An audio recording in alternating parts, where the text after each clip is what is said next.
preface my questions by just saying how much of an incredible honor it is just, having the ability to speak with you right now.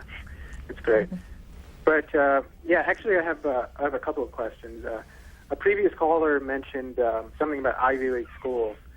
In fact, I graduated from Ivy League school, and I'm in another school, Ivy now. But when I was at Columbia, which is where I went to college, we had statues of several founding fathers, including Thomas Jefferson. And a group of friends and myself, we were all very kind of upset that our tuition was going to pay for a statue of this person who, repeatedly professed that, that non-whites were inferior to whites and so on and so forth, and, owned slaves, including Sally Hemings, who he had several children with, who he didn't educate, because they were not white.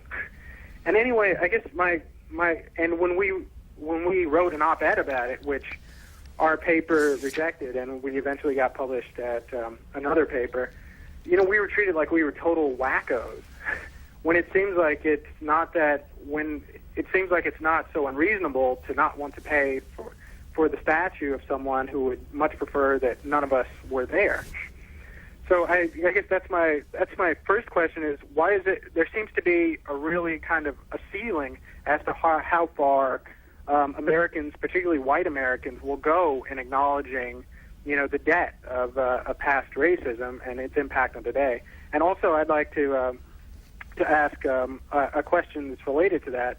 Is it seems like I am not a black American, but I am a first generation American, and it never ceases to amaze me how so many non-white Americans who are immigrants choose to see themselves and the racism they experience in a totally different light than the racism that blacks are subjected to. And I guess my question to you is this: what can we do to come together where the idea of race in America isn't seen as so hierarchical, and are many of these black intellectuals, which they are always at the forefront of civil rights, Henry Louis Gates and so on and so forth. It doesn't seem to me like they're forward thinking enough to really address the problem of seeing race and racism not as merely a black-white problem, but a white everybody else problem. New York City, thank you. Angela Davis. Well, thank you for your comments, and we could continue this conversation forever, of course. But I will respond to one aspect of your comment or your question, and that is that racism never remains the same at all historical moments. The kind of racisms that we are encountering today are quite different from the racisms with which we feel most comfortable. And it seems to me that, first of all, racism, of course, is not just a black-white issue. And that should be obvious, and it should be especially obvious in light of the emergence of the so-called war on terror. The figure of the terrorist is a racialized figure. The so-called war on terror has a great deal to do with racist assumptions about who ought to govern the world. But that will lead us in other directions. So I do want to suggest that we also think about racist structures today.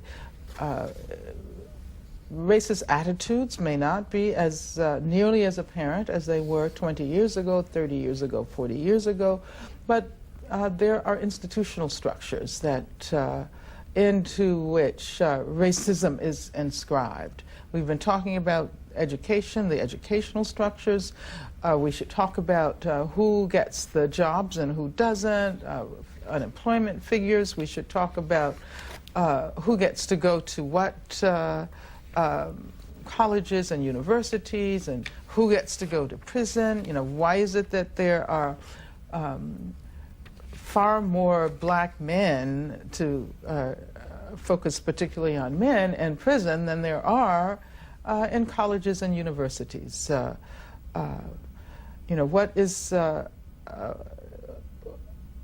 what is the relation between the new modes of racism and immigration policy, particularly as they affect people from Mexico and Central America. Asian immigrants are now coming under attacks. So this question of race and racism, it's really complicated. It's not going to be solved by declaring that civil rights and human rights have won. It continues. And I think it's our responsibility to continue to make this apparent. Sherif